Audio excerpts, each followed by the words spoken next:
Risk management involves identifying vulnerabilities and threats to information resources and deciding what countermeasures, such as safeguards and controls, must be used to reduce the risk to an acceptable level, known as residual risk. To effectively manage risk, the organization's risk appetite must first be understood, as this drives risk management and impacts future technology investments and the level of assurance and protection IT assets require. Once risk appetite is understood, the organization's exposure to risk can be identified and risk management strategies designed. As we learned in Domain 1, there are 4 general risk management strategies.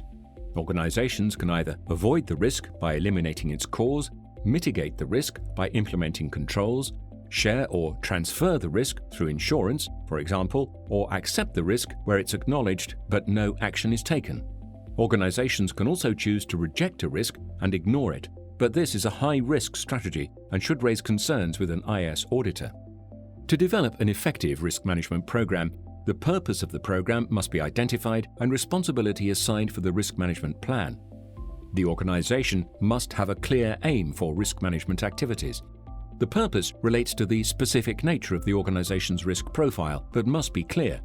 Once the purpose is known, KPIs can be designed to evaluate the results and determine the program's effectiveness. Senior management should set risk management goals. Once a clear rationale is in place, an individual or team should be given responsibility for developing and implementing the risk management program. This requires planning and implementing the program across the organization. Operations staff and board members should aid the Risk Management Committee in identifying risks and developing control and intervention strategies.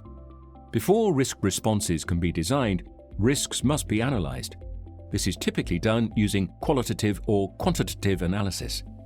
Qualitative risk analysis uses descriptive rankings to describe impacts and likelihood of the risk occurring. They are simple and commonly used, particularly where risk levels are low. These methods use checklists and subjective risk ratings, such as high, medium, or low. Although quick and simple, qualitative methods may lack the rigor required for some risks. Quantitative risk analysis uses numeric values to describe the likelihood and impact of risks, using data from historic records, past experience, industry practice, and statistical theory and testing. This method provides measurable results, but it can be difficult to accurately value information assets. A halfway house between these two methods is termed semi-quantitative analysis. Here, descriptive rankings are used and assigned a numeric scale. For example, a qualitative ranking of high to low may be replaced with a numeric scale of 1 to 4, where 4 represents a very high risk and 1 a very low risk. This makes ranking easier, but is still mostly subjective.